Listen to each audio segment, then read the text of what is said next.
Welcome to the Surviving Siblings podcast. I'm your host, Maya Roffler. As a surviving sibling myself, I knew that I wanted to share my story, my brother's story. I lost my brother to a homicide in November 2016, and after going through this experience, I knew that I wanted to share my story and his story. And now it's your turn to share your stories. Today, I have another incredible surviving sibling with me. Her story is it hits pretty close to home with me, so I'm excited to tell it today. Heather, welcome to the show. Hi. Hi. So today, Heather, you're going to tell us a little bit about your brother, Casey, whom you lost 30 years ago. So it's quite a story. So Heather, tell us a little bit let's go back 30 plus years ago and tell us a little bit about Casey and you and your family dynamic. Sure. So I am one of three. I'm the baby of the family. Casey was the middle child, and we do have an older brother as well. My mom had us about 2 years apart. So there was Donnie, and then 2 years later she had Casey, and 2 years after that she had me. Pretty typical family, I would say. My dad was military, so we grew up moving around a little bit. We came to Florida when I was about a year old, and we moved from Tampa to Jacksonville to where I'm currently at now. I moved here when I was about 8 years old, and my dad retired when I was 14. We grew up playing sports, Casey and Donnie, and baseball, football. I was baseball. My dad coached our teams. So we were a pretty active family, I would say. Pretty normal up until we lost my brother. Yeah. What was your relationship? So you were the girl in the family. I So what was. was you're the baby girl. I love that. Yep. So Yep. what was your relationship like with your brothers, especially Casey, of course, because we are here to tell his story, but what Yeah. was your relationship like with them? So I was closest to Casey. I think just because we were closer in age, he was only 2 years older than me. He was highly protective. And if you would have asked me when I was growing up, I would have said overprotective. There were no boys wanting to call my house or anything like that. He did not like that. Very protective, but we were very close. My mom used to tell this story when I was born. She would say from day one, he was in your crib. We couldn't keep him out of your room. Every morning, he was trying to get in the crib with me or trying to get me out. Back then, this is the 70s now, they would have the bars that would pull up and stuff like that.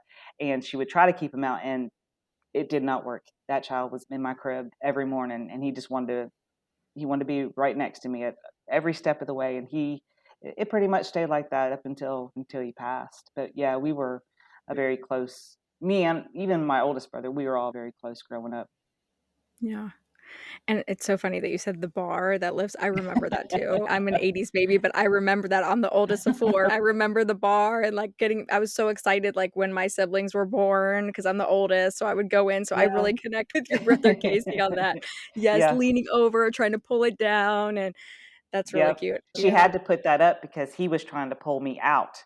Yep. And there was a couple times I think he dropped me a little bit, but yeah, we were just a very close brother and sister pair. And I remember when we started high school, he went to this high school next to me, and he got kicked out. There was like a school for kids that if you didn't have good attendance, they'd put you over there.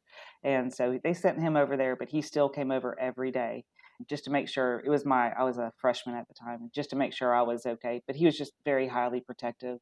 And that was one of the things after he passed that I really missed, just having that person there. He always felt safe and protected with him around.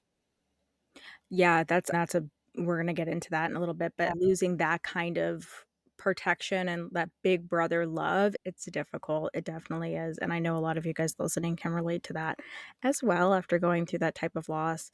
Tell us so you shared a little bit already. So Casey got into a Yeah, little bit of trouble. he Apparently did. didn't go to school very often. Yeah. So he ended up in the other high school. So Mhm. you guys never attended the same school then together? He was in the other school, or did that come together? Tell us a Right. little bit about that. Yeah. We went to like elementary school together, middle school, and then when we got into high school, yeah, he got into a little trouble because he was not attending. And so when you do that, they send you over. It's like an alternative type school. Yep. And so We had it too. but it was right next door. We literally rode the same bus and everything like that to school. But he went over there and I went over there. I think with Casey, he was always in sports. All of us were. And I think it was around when he got into high school, his grades started to slip. So I think that's where he started getting into a little bit of trouble. Not a super like a bad kid or anything like that, but just typical high school type stuff. And once he was not, I would say, actively participating in sports, it started to go downhill a little bit from there. Yeah. Yeah. I'm a big person where I think having kids involved in after school activities and sports, I Mhm. think it's just so positive. I think it goes without saying. Some people don't feel as strongly about that, but that's my opinion. And your brother's a perfect story with Yeah, that, right? exactly. I think it keeps you engaged. It's positive. It gives you purpose, and especially in your teen years when we're all just trying to figure it out. It's not an easy time. No, not at Yeah. all. And if you're active in sports, you don't have time to go do the other things that you're not supposed to do. So, Exactly. I know. mhm. Tell us a little bit about Casey around the time that he passed. He passed when he was 18, and we're going to Yes. get into that, but tell us what was going on in his life at that time. When my dad retired from the military, like I said, I was about 14 years old. So that put Casey at around 16 years old. My dad was an alcoholic. So when he was in the military and going to work every day, he had to keep that in check a little bit. But once he retired, that wasn't the case anymore. And I think that really affected our whole family dynamic. If anybody's lived with an alcoholic, they know what that's like. I think that really affected Casey probably the most out of us, especially at that point in time. And so Casey, he wasn't a bad kid by any means. I think that's when he really started going out and started hanging around maybe like the wrong people and getting into things he probably shouldn't have been getting into. He was a great brother, but that's when he started getting into a little bit of the drug scene and stuff like that. And that happened up until the day he died, and it Yeah. had something to do with it, to be honest with Yeah. And I connect with you on this, Heather, because my family life was not perfect, as most of from listening to my story, it was you. not perfect. And I do find that some of us, and I was guilty of this too, we trying to find ways to escape, right? And as a teenager, Yes, there's so many different things that start to look attractive, but they're maybe not the best things to do. But yes, especially when you play, it's a double-edged sword because when you play sports and you're involved and you're really social, so sometimes you can also get involved with the wrong crowds because you are super social. That was part of yes. my story too, and I watched that happen with my brother as well.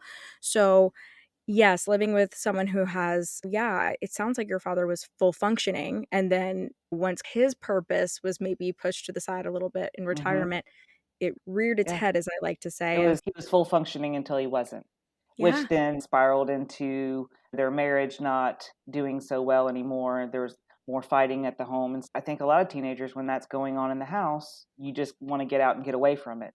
And sometimes you don't make the best choices on who you hang out with when you're trying to get out and get away from it. And that was the case with Casey too. That's when we started noticing he was smoking a little bit of pot and stuff like that. It was never anything major. He got mixed up with the wrong crowd.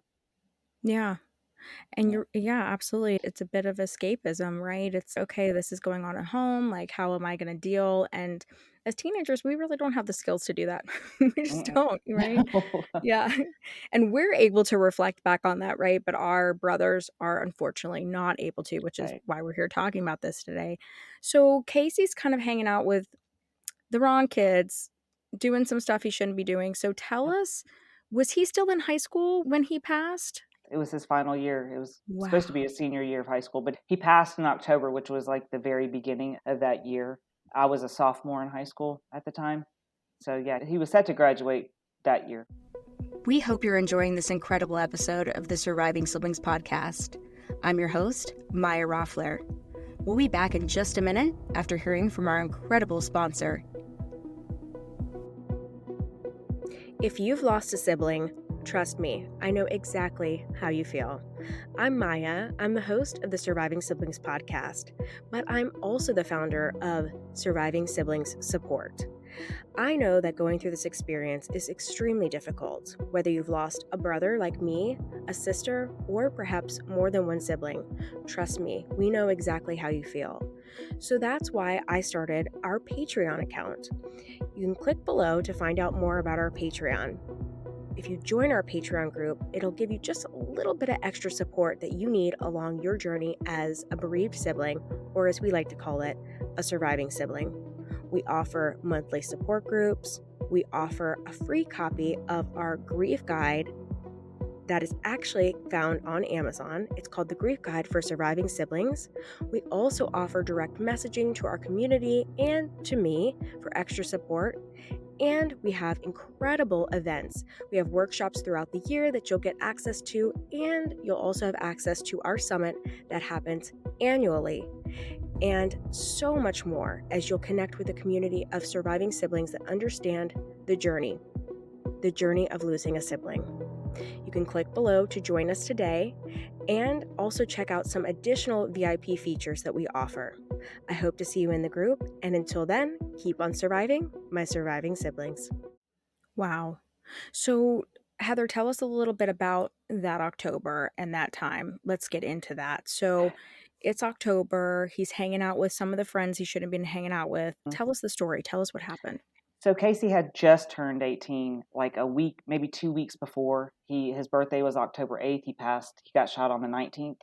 He had a birthday, and so that's 2 weeks about after the fact. But he had rented a hotel room, and he's 18. I get to finally do my own thing. And he had a hotel room with a couple friends, and he told them that he was going to leave and that he would be right back. And they asked him not to go. They're like, we have everything we need here. And he was like, no, I'm going to run to the store. And this group of friends picked him up from that hotel. He had actually stopped by our house, and my mom was cooking dinner and I was at home. And he had run into the house for a minute to grab something. And my mom, that typical mom, where you going? I got dinner. It's almost ready. And his response was, don't worry, Mom, I'll be right back. It'll take me maybe 10, 15 minutes and I'll be right back. And she was like, a little annoyed that he was leaving again. And he left. And that wasn't the last time we saw him. But when he went to the store, that's where he got shot at. How I've watched your story, and we all talk about the call. I didn't have a call. They actually brought him back to our home. So I was the one that answered the door. So there was a knock on the door and I answered it. And when I opened the door, one of the guys in the car was standing there and he said, Heather, your brother's been shot. And I was like, what? And so I hollered out for my mom and I told her that he had been shot. And she was like, what? And so we both just ran out to the car to see him. And it wasn't what I expected. I was expecting like this maybe gory scene or something like that. And it wasn't. He was in the back seat. He was sitting up and he was still alive. So I didn't expect him to die. I think if I knew the outcome, you always wish you would have said this or that in hindsight. But yeah, he was shot, but we just didn't know exactly where he was shot at the time. I called 911 and hung up and went out to the car.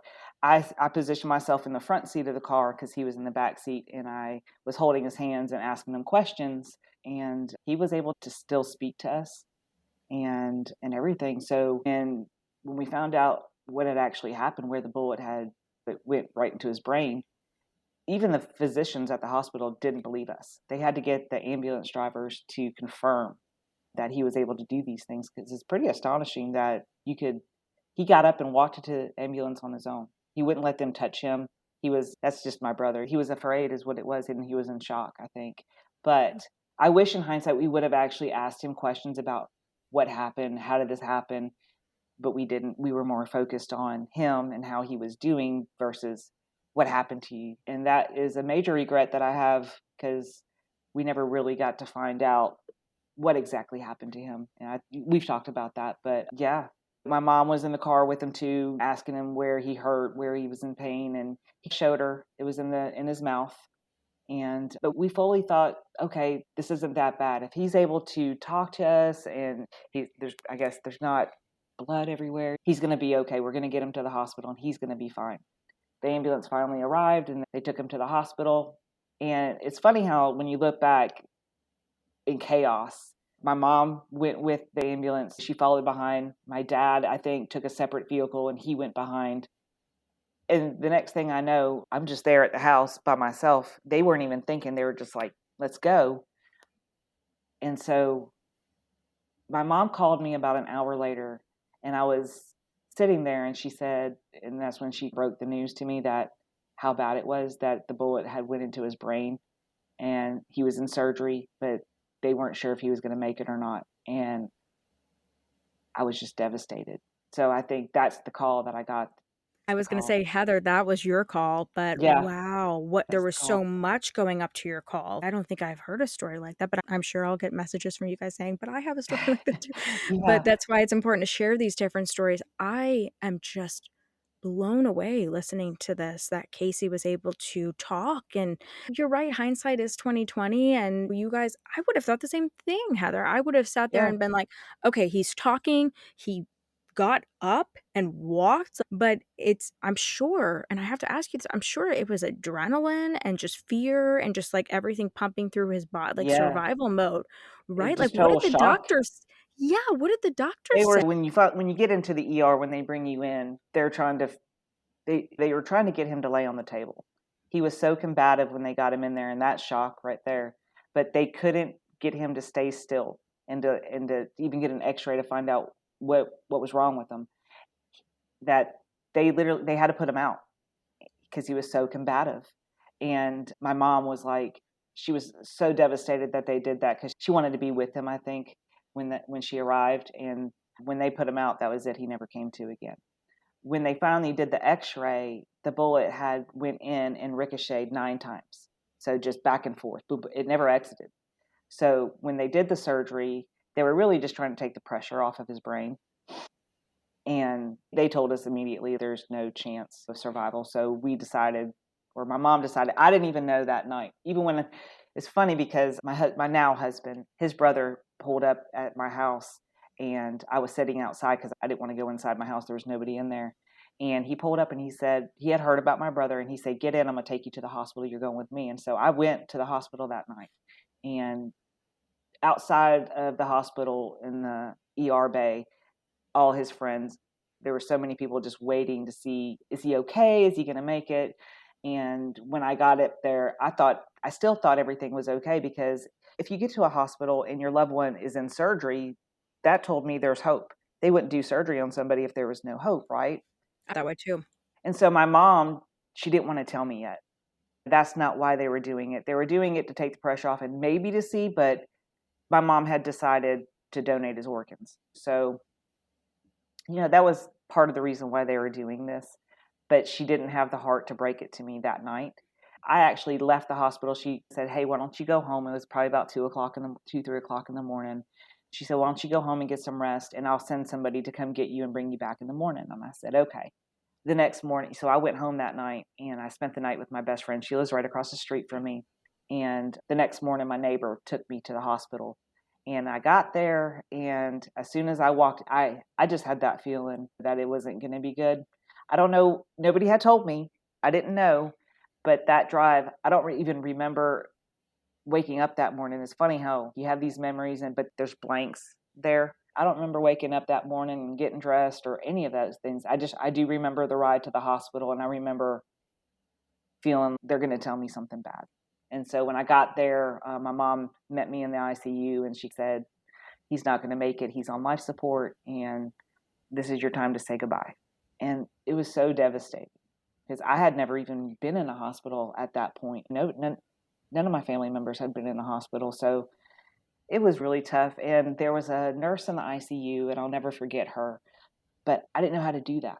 One night, he's fine. He's going to go have a night out with his friends to celebrate his birthday. And literally the next day, you're telling that person goodbye for the last time. It was unreal. But I had a nurse in the ICU, and she told me, she said, "Heather, you can spend all day in here. Nobody's going to bother you. We're going to go out. We're going to close the door, and you can have the whole entire day if you want it."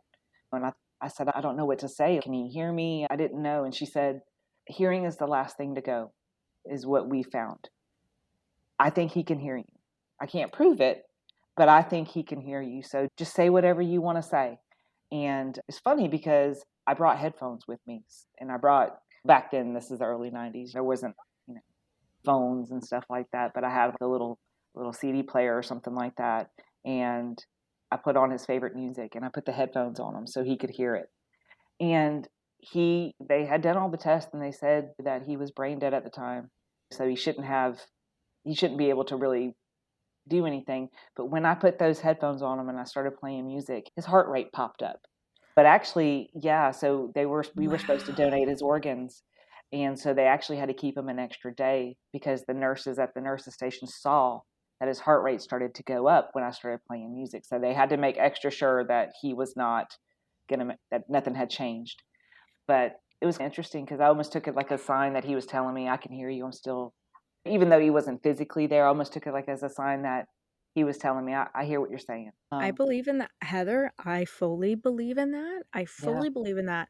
And because there was a moment, I don't know if I go into great detail about this, but I'm going to talk about it now. So because I was alone with my brother so much. And so I, again, connect in so many ways to your story.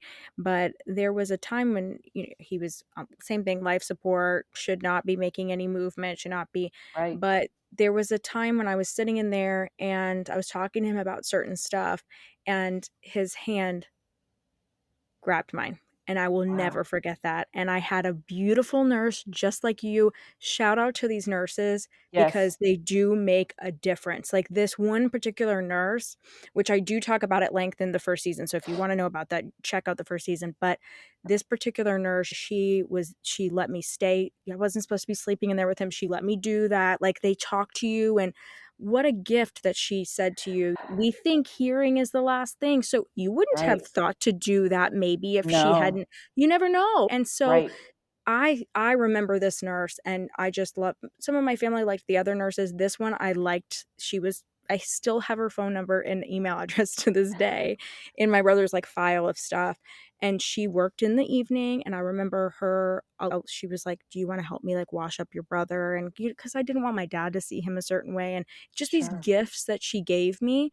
And she told me to talk to him too. She said, keep talking to him, keep talking. And Yes. that's when he grabbed my hand, and I thought I was losing my mind because of sleep deprivation. So I told her, and I only told her, but I think I do talk about this in the first season, and she was like, no, that's real. I know he's not here, but he's here. So that is just, I'm really blown away. And I have a very similar story to Yeah. you because same thing, bullet went into my brother's head, ricocheted around, and was lodged in there. And again, I don't know if I went into that much detail about that in the first season, so again, some more info there. But yeah, it entered through the side and ricocheted around and was stuck. They couldn't take him to surgery at all, so it was straight to Oh, the life support, so we could be organ donors too. So I really yes. connect with this, And Heather. that's a Yeah, beautiful gift. it is. I think I don't know if other people feel this way, but I was searching so hard for some kind of bright light that this isn't just in vain. There has to be something good to come out of a Yes. tragedy, right? And I was only 16, but that's the way I felt. I needed something good to come out of this. And when my mom said, "What do you think?" I was like, "Absolutely." I was 100% on board immediately. And I actually worked in organ procurement for a brief time in the early 2000s. But yeah, that was the only thing that I thought at the time that good that came out of it. And if I'm sure you had the same thing where they send you the letter and that tells you like a basic rundown. Like they don't give you names, obviously, of who got what, but it gives you like a little background. 56-year-old woman in Miami got his heart. There was an 18-year-old that got one of his kidneys that had been on dialysis for years. And I Yep. thought he would have wanted that. And it made me feel Absolutely. good that there was still a piece of my brother around. Obviously, I didn't I know think who, that's what, where. cool. Yeah, Yeah. I think it's cool. I know some people have mixed emotions about it too, Heather, but for me, I felt exactly the same way. And Yep. it was wild too because I actually, like, a friend of a friend ended up knowing the person Oh, that wow. got one of my yeah, but because an attorney, I can't disclose anything, but just know Sure. that I know. And I was like, it was again just another trippy part of the story. So it's again totally connect with you on that. And it is interesting, and I know some people that are, like, called to go meet these people and things like that too, and that's a whole other podcast episode, but Sure. I think it can be healing. I do, I agree I with you. think I think so. it can It be. made me Yeah. feel, it gave me a little peace knowing our family suffered a great tragedy and we're suffering, but he was a gift to somebody else. Yeah. There was a mom that she was, that got his other kidney that now she has the gift of life. He Yeah. saved a lot of people in his passing, so that made us feel a little better. But yeah, going back to that nurse, I was so thankful because I was so scared going into that room. And my mom, she walked out and she let that nurse guide me a little bit. And the nurse got a little choked up. She said it's always, I think it's harder for them when they see someone young in that room. It doesn't matter the age, but I think the younger you are, the harder it is on the staff there. So I Yeah. was so thankful though that she was able to guide me that day. But when I left the hospital, I don't even know why, when I look back now, why I made that choice, but I never went back. I said my goodbyes, and because they didn't take him off life support until the next day, but I never went back. I just could not bring myself to go back. I said goodbye, and I didn't go back. And I think back to that, and I wonder why I didn't do that. But I take it as I just wasn't strong enough to go back and continue. I couldn't see him that way because that wasn't my brother anymore. Sometimes I wish I would have gone back, but that was just the choice I made. The next day, when after they took him off life support, I had pretty much locked myself in my room for several days. I did not come out. I was just, I was in shock. Like I said, I was a 16-year-old girl. I was in total shock. And the next night, my parents came into my room because I didn't know when they were going to take him off life support. I didn't ask. And my dad brought me in. He came into my room with my mom, and he was giving me a play by play of what had happened. And I was silent. And I was listening to him, but I wasn't saying a word. And I think he wanted me to say something back to him. And I was listening, but I knew it was just bubbling inside. I was about to blow up because I hadn't actually just totally lost it yet. And finally he said, "It's okay. You can cry. You can show some emotion. It's okay." And I did. I jumped up out of my bed and I took off running because that's my flight response is always to run. I'm a runner. Yeah. So I took off running and I ran outside, and we had this big oak tree in the front of our yard, and I started to just punch this oak tree. And I was crying, and my parents, I think, were in shock. And my dad just ran up to me and he was like, "Stop." And I was just screaming at the top of my lungs. That was the first time I had really let it out, all the pain that I had been feeling. And he was just begging me to stop. And he just grabbed me and we fell to the ground, and he was just hugging me. And when I looked up, I think every neighbor was outside of their house just staring. And I remember seeing my best friend and her parents all standing there as a family looking on. And my dad was just consoling me and hugging me. And he basically said, "Please just go inside your house. Just please go away." And that moment really chokes me up even still today. Just how raw that was. I don't know if you had that moment too, where you just finally just let it all out. I think we all have a moment, and then I think there's moments too, which I'm sure Yes, you'll get into more of those. there's But several. yeah, it's similar to you in some ways, but I remember, and I do talk about this in much more detail, but I remember when I had to walk away from my brother's body for the last time, and he was being taken off life support, and they were going to take him immediately to go harvest his organs, and that we knew that was happening. And again, I felt good about that too, and he had it on his, like, identification card that he wanted that too, so there was that plus for us too, right? Yeah. It's one thing we were not gonna fight about as a family, but I remember being the last one in the room, and my dad was dragging me out, and it's interesting that it's your dad too, that you have this. My dad was dragging me out, and everybody was in the hallway crying with different kind of groups, and it was my dad, and we have had a very complicated relationship, and it was definitely a bonding moment. I remember just finally, like, releasing the responsibility of being, like, the oldest and all of that. So I get what you're saying. It's that moment where you release for the first time, and it's very real. Yeah. Yes. Very vivid. That was, Mhm. and it was so vivid that even when I think back, I almost felt bad that I showed that to everybody because I know they were all choked up. Our neighbors were all choked up watching it. And I felt bad that I made them sad. When I look back, I was like, oh, but everybody has that release. You have to let it out. I learned that the people that bottle that up over the years typically don't do so well. It's important to maybe not let it out all the time like that, but you have to let it out. That's the way you heal, you know. Yeah. I But agree, and I think it's a really strong point too, Heather, that you made about bottling it up, because yeah, we've had quite a few siblings just on this show come on and say, it's been 30 years for you, and thank God you let it out, and we're gonna talk about that more, but mhm, there's people where it's like, it happened, they suppress it, push it down, never dealt with it, and it can manifest physically, mentally, emotionally. So that Absolutely. release is very important. I'm really glad you said that. Yeah. My oldest brother bottled it. Even to this day, you can't talk to him about it.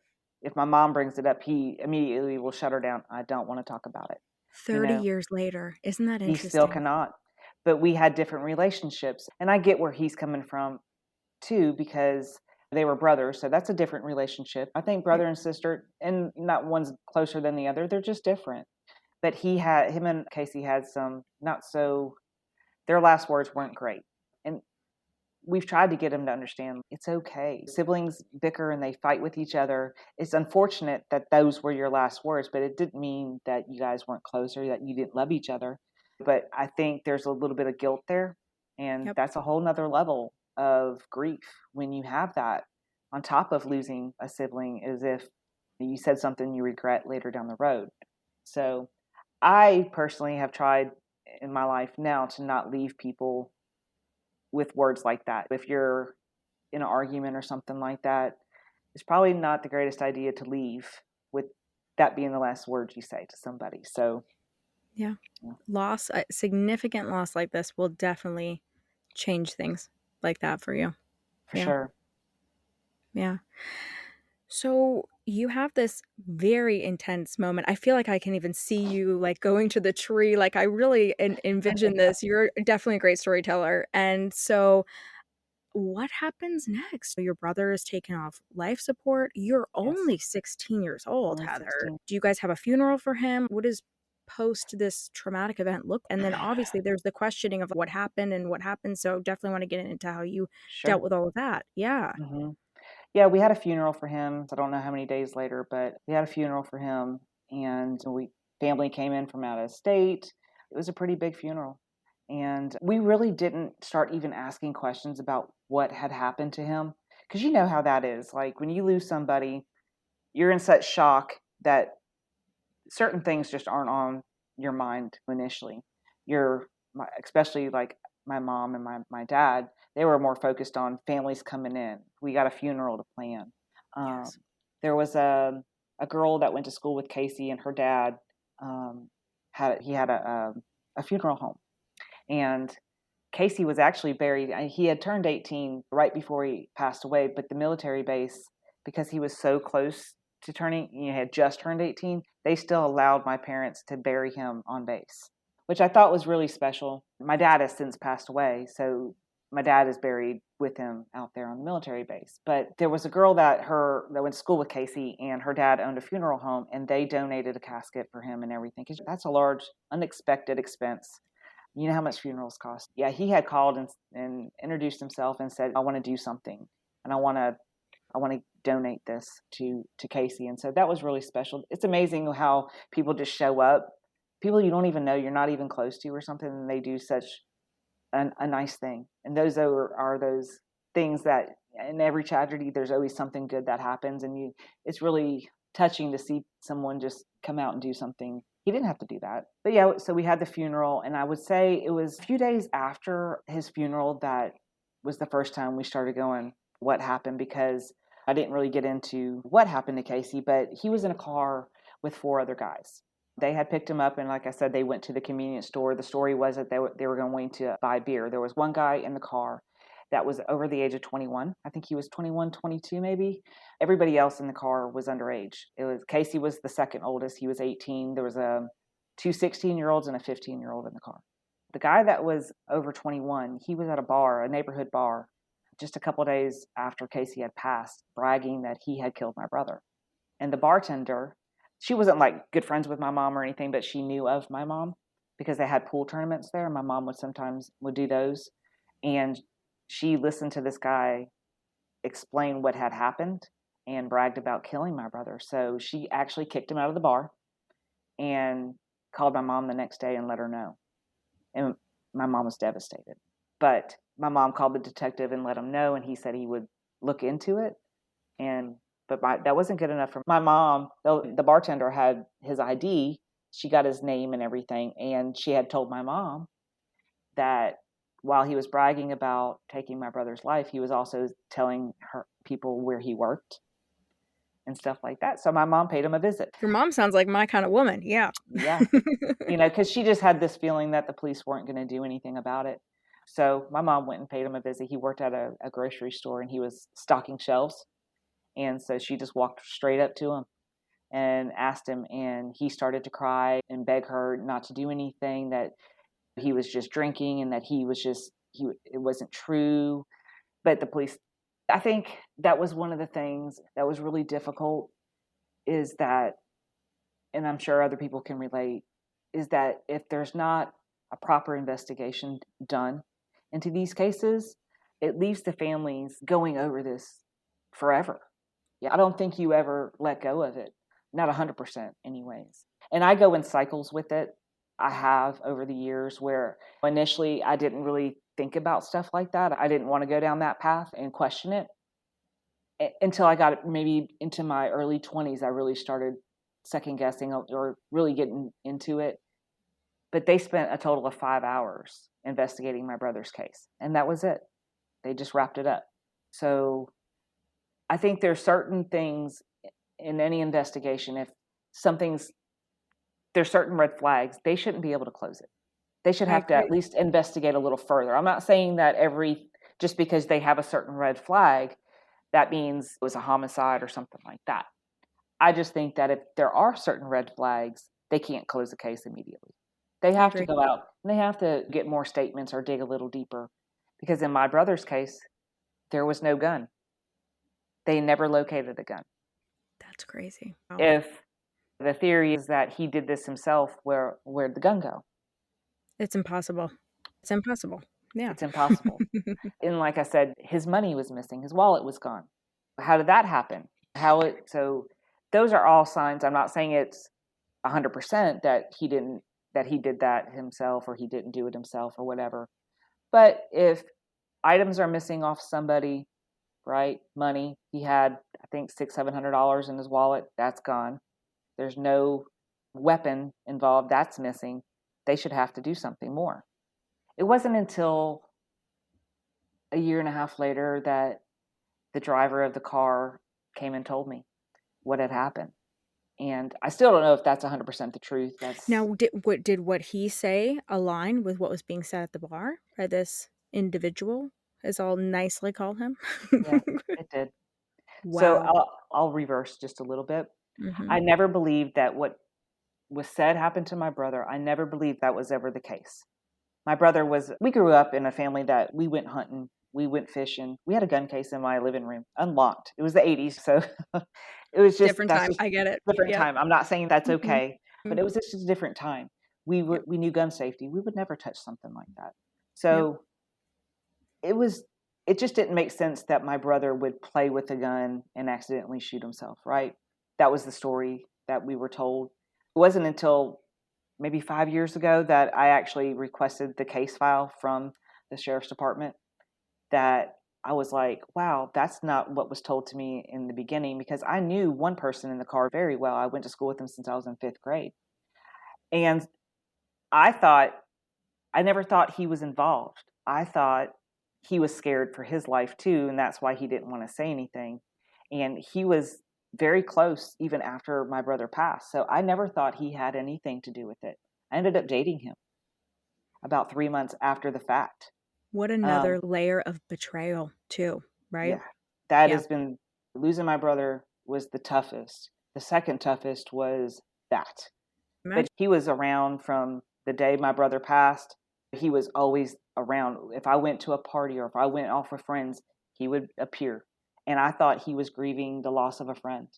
My parents didn't feel that way about him. My oldest brother didn't feel that way. They thought he had something to do with it. But I thought, you guys, you don't know him.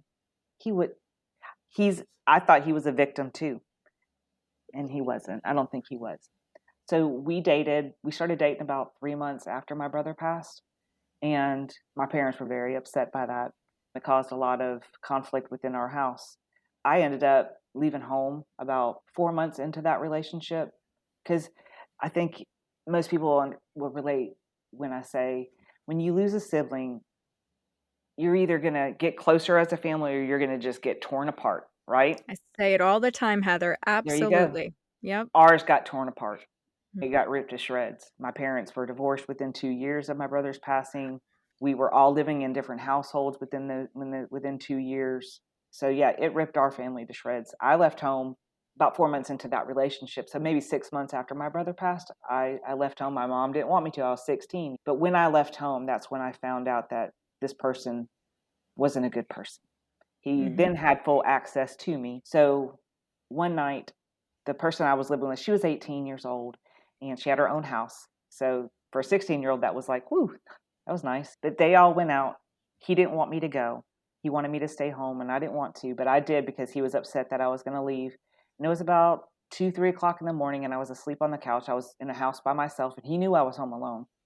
And I was, like I said, I was sleeping on the couch and he woke me up. He broke into the house.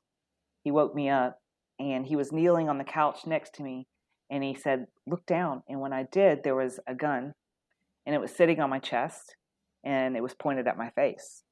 And I was shocked and I was totally terrified. I didn't think that he was going to hurt me initially, but I was terrified of guns. I just lost my brother to, Of course. so I was totally shocked that he would do something like that. And I asked him to remove it. And he just had this really weird look on his face. And the only thing he would say is, "Just touch it. Just touch it." And I thought, "No, get it off." And we went back and forth like that. And he leaned in and he whispered, "Touch it just like your brother did." And Chills. Oh, yeah. chills. Yeah.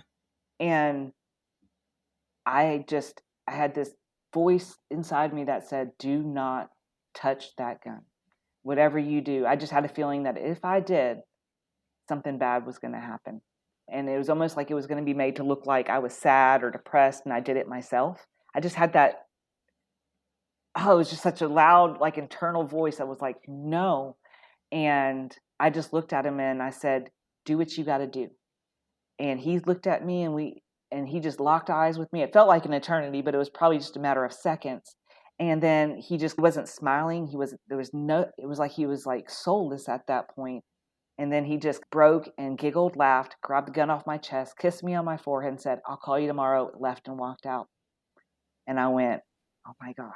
That is so intense, Heather. Do It you was feel intense. like after, yeah, your story is there's just so much. And Yeah.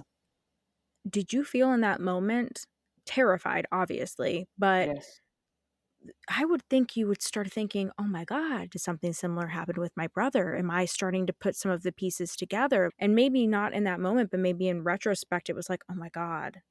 I thought, "Oh my God." I was so confused because this was somebody Right. that I thought loved my brother. They were friends, loved Was me. grieving It was too. my Yeah. first real I was only 16, so it was my first relationship. Right. So, I was so confused, but when he said, "Touch it like your brother did," I knew what he meant, or I thought I knew what he meant, and it was just chilling to me. I thought my parents were right. He did have, but then the next day, I was just trying to tell myself, like, "No, I don't know why he did that," but yeah, the relationship was over at that point. We pretty much ended it there. It wasn't till about a year later, I was dating my now husband, who was also friends with my brother. He's a really great guy. He's a little bit older than me too, but I was dating him and he had an apartment and we had people over. Just, I think at that time I was almost 18 and we had people over and the driver of the vehicle walked in with some other people. And I was sitting on the couch and he looked at me and I looked at him and I knew him. We weren't friends or nothing like that, but I had known of him. He was my age. And one of his guys that came with him my brother's picture was hanging on the wall. And he made an offhanded comment about my brother because he saw the picture. And what he said was, he's lucky he did it himself because he was going to get it anyway. And I was like, "What?" And I looked over the guy's name that was the driver of the car that night. His name was Daniel. And I looked over at him and he looked at me and we locked eyes and he looked like he was about to cry. I could tell he looked like he had so much guilt. And he left within minutes of that comment being made. And the next morning he called me on the phone. And I was shocked that he called me, but he said, "I have something I have to get off my chest. I want to come speak to you." And I was like, okay. He was like, I don't want to stay at your house though, because I guess he was worried about my older brother or something like that. He said, can we just take a ride and let me talk to you? And I said, okay. I don't, it's crazy that I got in the car with that person, but something inside me just said he wasn't dangerous. I wasn't Mm-hmm. afraid of him. And so he picked me up and we started driving around and he started to talk to me about what had happened. And what he had told me, what he didn't tell me immediately, like what happened to my brother. He was just saying that the guy's name that I dated, his name was Kevin. He said that he hated my brother, that they were not friends, and that he had taken the gun after my brother was shot. They had busted it up into about 30 different pieces and threw it into a river. And I said, okay. I said, why did he hate my brother? He said, I don't know, but he could not stand your brother. He was basically pissed off at him, and that's why he dated you. And I said, what? And he said, yeah, your brother's death wasn't good enough for him. He knew that if he really wanted to get your brother, he'd have to get with his sister because he knew how protective Casey was of you. So that was his, I don't know if I cuss on here, but that was his final FU, basically, Mm-hmm. was to get with Mm-hmm. his sister. And I was so devastated, like, Of by that course. comment. Like, I couldn't even stand to listen to it anymore. And I just said, that's it. We're done. Take me back home. I don't want to know anymore. Get I me just out of knew this car. Yeah, that was your limit. And that was a question I was going to ask you, but you've already answered it, which is there's a fabulous. But limit. yeah, because I think we all have our limit in a story, but there's so many layers to your story, Heather, that it's like Yeah.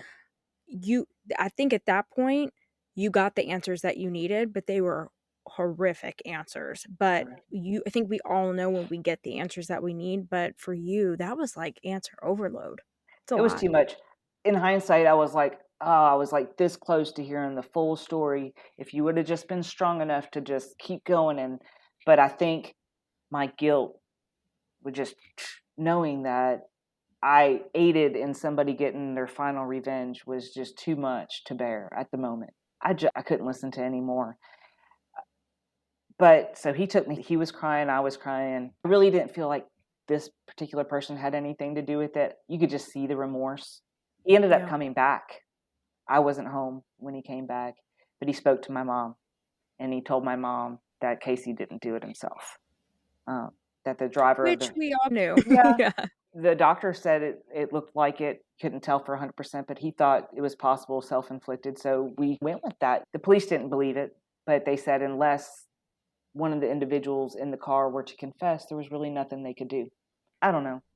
I don't think. I think they could have at least went back and talked to them, got more statements. Absolutely, Um, Heather. I went through the same experience and it took me years and it was past the statute of limitations of I people talk about this all the time. They're like, there's no statute of limitations on murder. I'm like, correct. But there is statute of limitations on manslaughter and all these other laws. And there is, depending on the state that you're in. And that's what people don't understand is unless somebody comes forward, like you said, and this happened and they can't find enough on an investigation.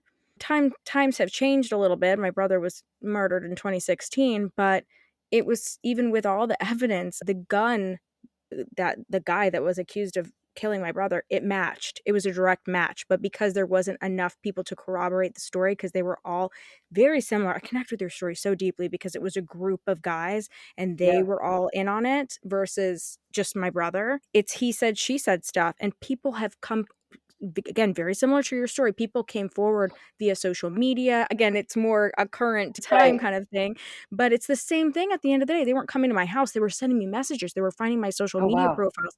It still happens to this day, Heather.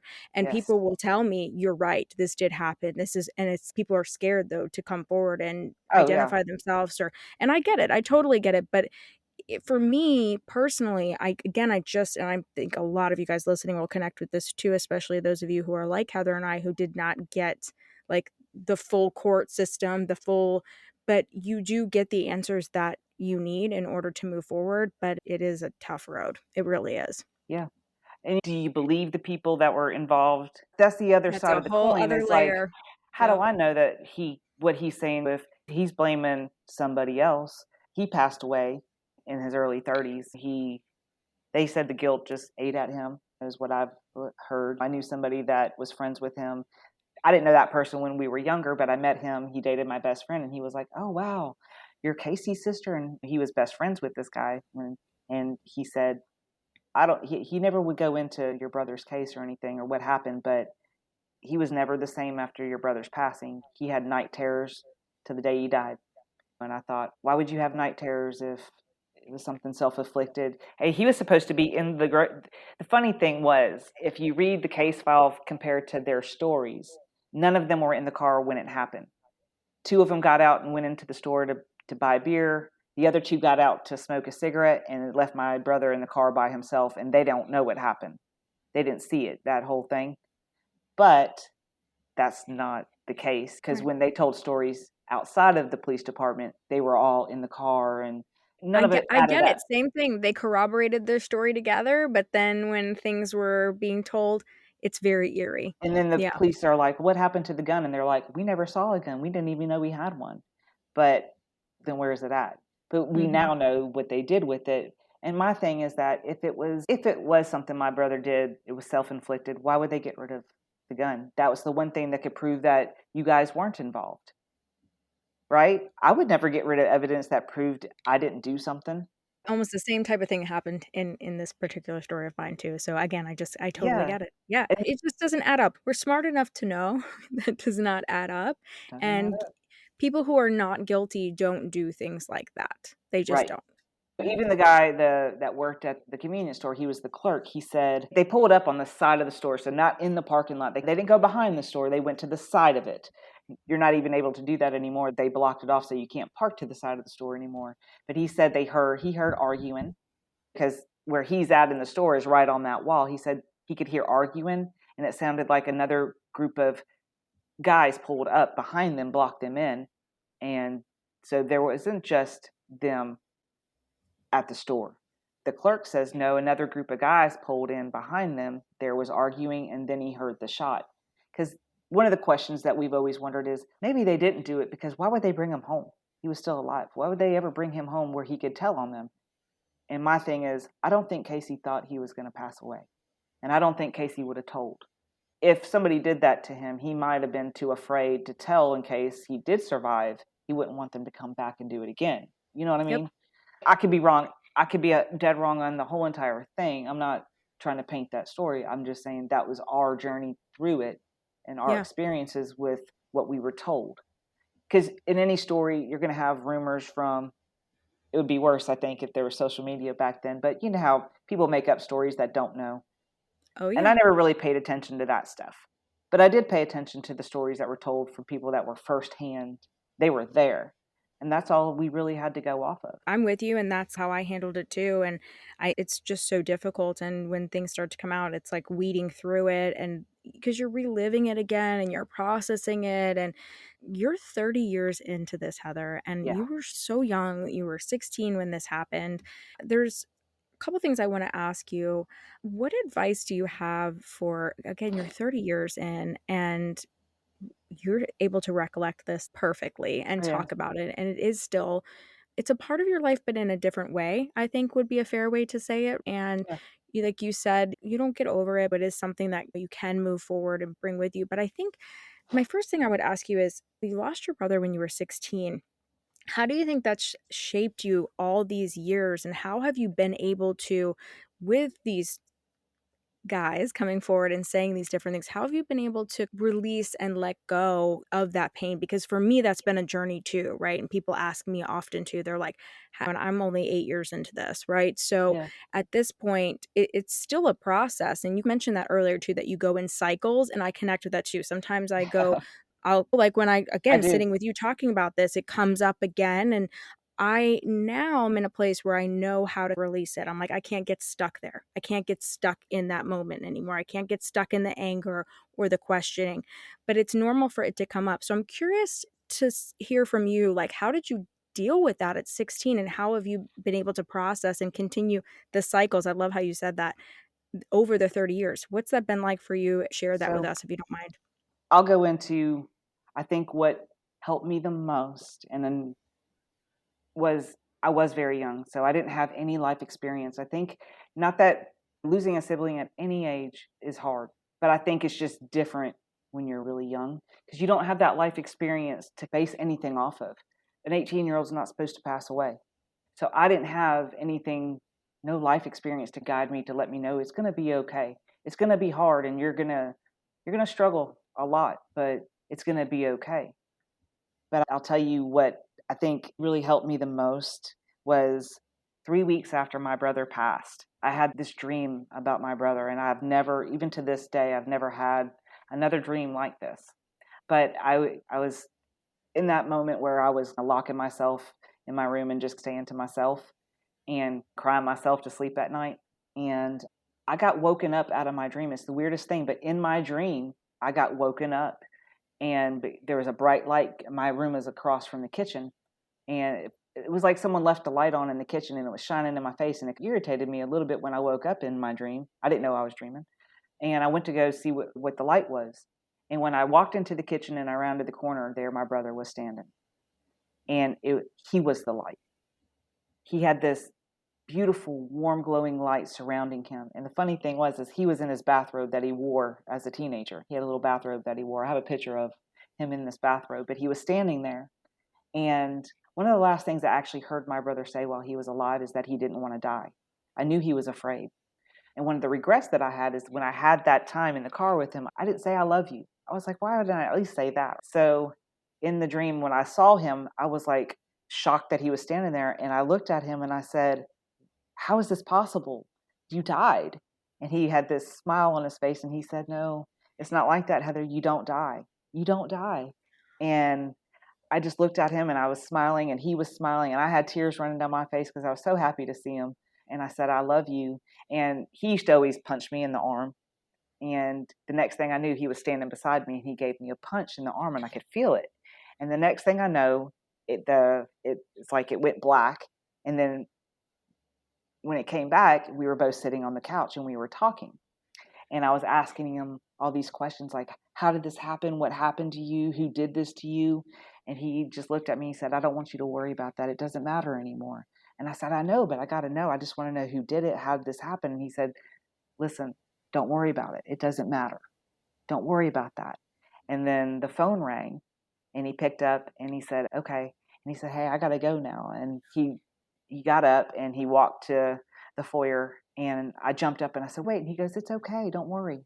I'm going to see you again. And he just looked at peace and he looked happy. And he walked into the kitchen around the corner and he was gone. And I ran after him. And the minute that I ran after him, I woke up and I was in my bed. Tears were streaming down my face already. Like I had already been crying.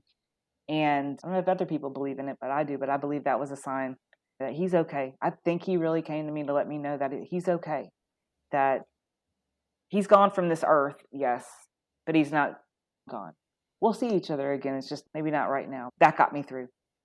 If I don't think I would have done as well through this journey of losing a sibling had I not had that experience. And when I told my mom, because I was like, I didn't really want to tell anybody about it at first, because I thought they're going to think I'm crazy or whatever. Right. But when Either they're going to love it or they're going to think I'm nuts or they're going to, I totally get it. okay, Yeah. she's totally lost her marbles now. But when I finally told my mom, because my mom was like my best friend, I could tell her anything. When I told her, she started to cry and she said, I have prayed and prayed for a sign that he's okay. And that's it. She said, I should have known if he was going to come to anybody, it would be you, because he never liked, and it was true, he didn't like to see me hurt and sad and cried. He would go crazy if somebody hurt me. That got me through. But I think other than that, I wanted to make my brother proud. I wanted to live the life that he was denied. He never got the chance to get married and have babies and to live independently outside of our family home. And so I wanted to try to make him proud.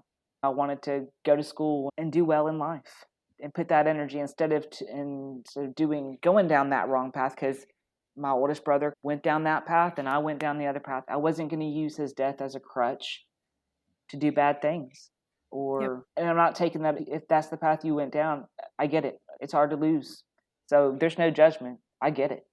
But I just didn't want to do that. I didn't want my family to suffer more than it already had. So I just wanted to make them proud. Yeah. But you're still going to cycle. Yes, you're still going to cycle. I love that's such a theme on this episode for sure. I love that. I think it just really normalizes and helps people understand that in the beginning, hearing something like that, I think it can be scary. It's, oh my God. But like, you're more equipped as you go through it. Like, you can say, oh my gosh, this is emotional, or I'm thinking about this, or you and I just talking about your story today, right? There's probably a lot coming up for you. That's Yeah. normal. But 30 years into this, you're equipped to be like, okay, yes, this Sure. happened, but here are the gifts in this as well. And thank you for sharing the dream with us, because people, that's a big thing that you guys always ask about. Hey, have you guys had a dream, or have I had a dream? But I think it's also, for me, I dreamed about my brother too. And I Oh, think that was such a gift to Heather. But your dream is just so vivid and oh yeah. beautiful. I could And recall it like it happened last night. It was that's that vivid. amazing. I've never had a dream that was so vivid and so lifelike. And I didn't know about those dreams when I was 16. We didn't have the internet. We couldn't Yeah. have another story of it. So I had no idea that thing that existed. So I was like, what was that? But as I've gone through life and the internet, I realized it's super common. And that almost confirmed it for me. Oh wow, this is a thing. This didn't just happen to me. This happens to a lot of people. And Mhm. I absolutely love hearing other people's stories if they've had a dream or something like that. I love those stories. I've only had one in my life that was like that. And that's how I know it was real, because I've never had anything else like that since. Also, I'm going to put this out there too. Because I was so young and there was no podcast back in the early 90s, it was really hard to connect with anybody that could relate to you. And at 16, I didn't know anybody that could relate to me. However, my brother had lost a friend about 8 months before he passed away. This person was also best friends with my now husband. And he had a sister that was around my age. I didn't know her, but I knew of her. So when my brother passed away, I can't tell you the timeline, but pretty soon after my brother passed away, she called me one day and she said, "Hey, I know you don't know me. I don't know you, but I know my brother, and I relate to what you're going through. I don't care if it's 1 o'clock in the morning, 1 o'clock in the afternoon. If you need somebody that can relate to you, you can call me anytime. I can come pick you up. We can go for a drive. We could do whatever. I don't care. But you can call me anytime." And that meant the world to me. I never ended up doing it, but that that meant the world to me, that there was somebody out there that if I needed them, they would understand. And about a year after my brother passed, there was a girl in my neighborhood that lost her sister in a really tragic car accident. And I did the same thing because I didn't know her, but I had seen her around. We weren't friends or nothing like that, but I did the same thing. I thought, should I do it? Should I do it? And I remembered what it felt like. It was done for me. And even if she never picked up the phone and she never called, I wanted her to have that peace of mind or reassurance that there was somebody out there. I know what it feels like to lose a sibling, especially young, especially instantly and tragically. And I just wanted to pay that forward because it meant the world to me. So that's something I think. If you know somebody that's going through it, even if you're not close to them, shoot them a message, let them know, hey, you don't have to do it, but I'm here. Because it's that 2 o'clock in the morning when you wake up and you're frantic. You may never reach out and make that phone call, but at least the offer's there. Yeah. Obviously, it's horrible that all of you went through that, but I love that she reached out and then you paid it forward. I love that. And I think Yeah, it's just a testament to, it really doesn't matter in what time this happened, right? This is applicable today too. I know we have, so like you said, I know we have social media today, so you can sure. find groups, you can find the podcast, you can find, there's more books out there now, but like nothing is going to replace someone just picking up the phone or sending a message and saying, hey, I'm here for you. Because Yeah, you're right, it is that 2 o'clock in the morning when you can't sleep and you're having anxiety or you're feeling anxious or you're feeling depressed or you're fill in the blank and whatever emotion you're going through because of this loss. And it's really just amazing for someone to say, I know I what get it. that feels like. Yeah. Yeah. If you just Yeah. want to vent, I don't even have Yeah. to say anything. If you just want to vent to me, I'm here. Yeah. I get it. So that was really special. I've actually talked to her just a couple years ago, and I thanked her again because she didn't have to do that. But when you lose a sibling, you get it. You understand that pain and that process, and that process is tough, especially when you're young. My friends, they surrounded me and they, not that they just totally left me after, but about a month into it, 3 weeks to a month, they're going back to, and that's true for everybody, but you're going back into your own life. Well, when you're in high school too, it's like you're Yeah. back to parties and friends and You're worried extracurriculars about the and boy that sports. likes you and Yes. where you're going to hang out on Friday night. And Right. that was when the shock was just starting to wear off, that this is real life. he's not coming back. And so I was going down that deep, dark road. They they couldn't relate to me no more. They're like, they wanted me to snap back, some of them, and they couldn't understand why I wasn't. It was hard for me, but I'm sure it was hard to be a friend to me. How do you console somebody that way when you're young and you don't know how to console somebody? So I never held it against my friends. They did the best they could with what they could. But it's hard when you're young because you don't have that mindset. And your friends don't have that mindset either. How can they? You can't expect them to. And I just want, if there's somebody young out there that's going through losing your sibling, you're never going to get over it. It's not going to happen. You don't get over things like that. You go through it. You go through it for the rest of your life. And you're going to miss your sibling forever. I'm 46 now. I think about, my husband asked me recently, he's asked me this several times, honestly, how often do you think about your sibling, about Casey and I? Every day. I think about Casey every day. My time's usually in the morning on my way to work, but I always think about him. I make I have a charm that it hangs in my rear view mirror, and it's a heart I made out of resin, and it has his hair in there, and it blossoms into a flower. I think about my brother every day. So you don't ever get over it, but you will get through it. And there are some really hard times ahead. But for me, I wanted to live the life that he was denying. I wanted to make him proud. Your family, you guys may get closer and bond, and that's great. But your family can also get ripped apart, but you will also get through that too. Me and my mom, we're all close. Me and my mom and my brother we came back together. But initially, it's hard on a family. I would say, what is it? Over half end up divorcing after the loss of a child. That's absolutely right. So it's very possible that happens too, but you do get through it. I agree. And I love that you talked about the fact that, because I have this thing too, like where my family was ripped apart, and then some aspects of my family, we've come together and become closer. Some are not there yet, but I'm hopeful for that. And I think you're a great example of that, Heather. And this is so much to unpack, and I just appreciate you coming on here and being so vulnerable and sharing. And I knew when we first connected that we had a lot in common, but gosh, we have a lot in common with our stories. So it's a lot, but I know that your story is going to be helpful to everyone, but especially people like us who have an unsolved story. If you've lost a sibling young, there's so many aspects of your story that I think people will connect with. Heather, where are you comfortable with people reaching out to you if they want to chat or have any feedback for you? Because sometimes people do if they connect. Yeah. Are you on social? Where's best to connect with you? You can connect with me. I'm on TikTok. I'm on Instagram. And I do have a Facebook. Perfect. What's your handle, Heather? We'll put it in the show notes too. It's Heather Leigh, Leigh. On Instagram, I'm on TikTok. I'm Heather Leigh, 1977. On Instagram, I'm Heather Leigh as well. So connect with you there. Perfect. We'll put it in the show notes.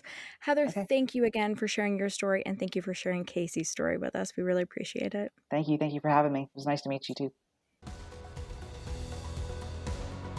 Thank you so much for listening to the Surviving Siblings podcast. If you enjoyed this episode as much as I did creating it for you, then share it on your chosen social media platform. And don't forget to tag us at Surviving Siblings Podcast so that more surviving siblings can find us. Remember to rate, review, and subscribe to the podcast. And don't forget to follow us on all social media platforms. We're on Instagram, Twitter, and TikTok at Surviving Siblings Podcast. All links can be found in the show notes, so be sure to check those out too. Thank you again for the support. Until the next episode, keep on surviving, my surviving siblings.